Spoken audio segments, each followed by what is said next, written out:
नमस्कार मित्रांनो, air solution take गुरु या आपल्या यूट्यूब चॅनलवर मी आपल्या सर्वांचे परत एकदा स्वागत करतो. आपल्या उद्योगात एअर कॉम्प्रेसर कसा निवडावा, तो फिक्स स्पीड असावा की VFD असावा, या संदर्भात आज आपण 60 HP एअर कॉम्प्रेसरचा एक लाईव्ह उदाहरण वापरून पॉवर सेविंग, कॉस्ट सेविंग आणि पेबॅक पिरियड पूर्ण गणितासह पाहणार आहोत. व्हिडिओ शेवटपर्यंत पहा, खूप महत्त्वाची माहिती आहे. What is fix speed air compressor? Fix speed air compressor हा एकाच RPMवर चालत असतो. एअर रिक्वायरमेंट कमी जास्त झाली तरी मोटर नेहमी फुल लोडवरच चालू राहते. यामुळे विजेचा अपव्यय जास्त होतो. त्यानंतर पुढे बघूया आपण what is VFD compressor. VFD म्हणजे व्हेरिएबल फ्रिक्वेन्सी ड्राईव्ह. तो मोटरचा RPM तुमच्या एअर डिमांडप्रमाणे कमी जास्त करतो. डिमांड कमी असते, RPM कमी होतो आणि त्यावेळेस पॉवर कन्झप्शन देखील कमी लागते. 60 HP कॉम्प्रेसरचं आपण पॉवर कॅल्क्युलेशन बघूयात.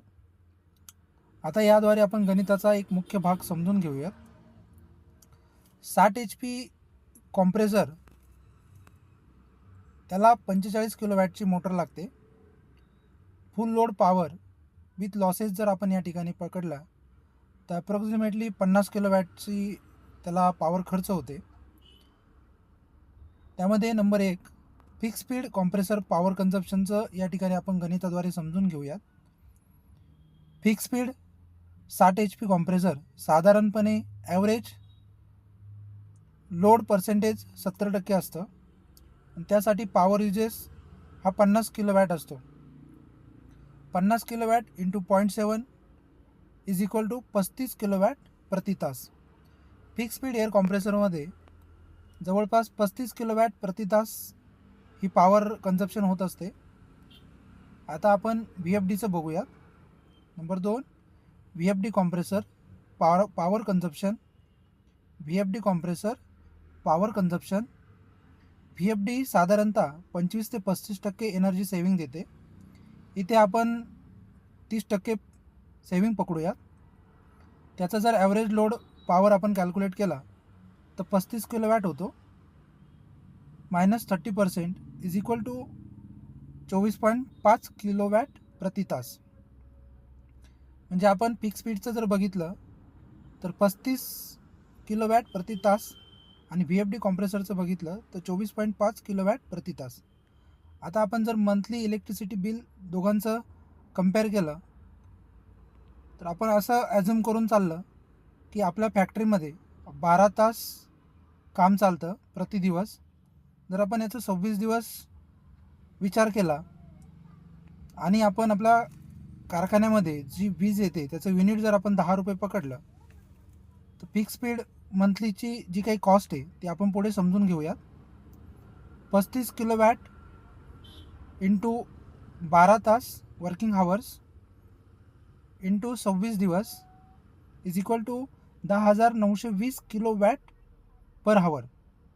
त्याला जर 10 रुपये युनिटने आपण जर मल्टिप्लाय केलं तर 1,09,200 रुपये प्रति महिना आपल्याला वीज बिल येईल. हे झालं फिक्स स्पीड एअर कॉम्प्रेसरच्या संदर्भात. आता पुढे आपण VFD म्हणजेच व्हेरिएबल फ्रिक्वेन्सी ड्राईव्हची मंथली कॉस्ट काढूयात.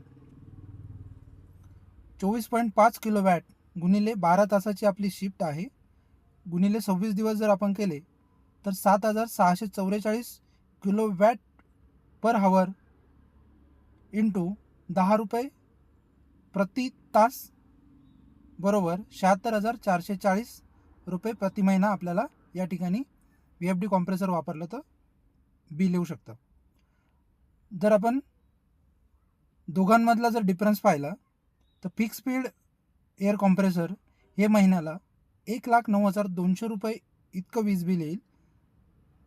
त्या तुलनेत जर आपण VFD कॉम्प्रेसर जर यूज करत असाल किंवा VFD कॉम्प्रेसर जर यूज करू तर 76,440 रुपये प्रति महिना आपल्याला वीज बिल येईल. तर दोघांमध्ये जर आपण 1,09,200 वजा 76,440 जर केले तर 32,760 रुपये प्रति महिना VFD कॉम्प्रेसर वापरून आपली सेविंग होईल. आता आपण हीच वार्षिक सेविंग किती होईल हे बघूया. 32,760 मंथली गुणिले 12 महिने बरोबर 3,93,120 म्हणजे जवळपास 4 लाख रुपये ही आपली या ठिकाणी पॉवर सेविंग होईल. जर पेबॅक पिरियड जर आपण पकडला, रिटर्न ऑफ इन्व्हेस्टमेंट आपली जर पकडली आपण, तर VFD कॉम्प्रेसरची कॉस्ट साधारण VFD कॉम्प्रेसरची कॉस्ट साधारण फिक्स स्पीड कॉम्प्रेसरपेक्षा 1.5 ते 2 लाखाने महाग असते. पण या ठिकाणी जर आपण सेविंगचा विचार केला तर एका वर्षाला जवळपास 4 लाख रुपये आपले VFD कॉम्प्रेसर वापरून सेव्ह होतात.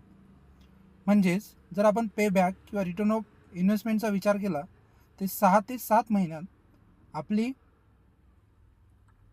पेबॅक होऊन जातात. जर तुमच्याकडे एअर डिमांड सतत बदलत असेल, मशीन जास्त वेळ आयडल म्हणजेच अनलोड कंडिशनमध्ये चालत असेल किंवा प्रोडक्शन शिफ्ट लांब असेल तर VFD कॉम्प्रेसर नेहमी एक फायदेशीर ठरते.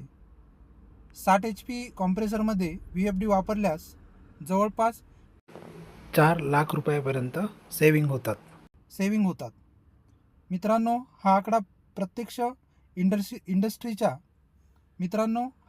प्रत्यक्ष इंडस्ट्रीच्या डाटावर आधारित आहे. तुम्हाला जर air compressor, VFD, dryer, air receiver tank किंवा कंप्लीट कॉम्प्रेसर एअर सिस्टीमचे कोटेशन हवे असल्यास किंवा त्या संदर्भात काही टेक्निकली डिस्कशन करायचे असल्यास तर मला कमेंट बॉक्समध्ये नक्की सांगा. व्हिडिओ आवडला असेल तर लाईक करा, शेअर करा आणि आपल्या एअर सोल्युशन टेक गुरु या यूट्यूब चॅनलला सबस्क्राईब जरूर करा. धन्यवाद.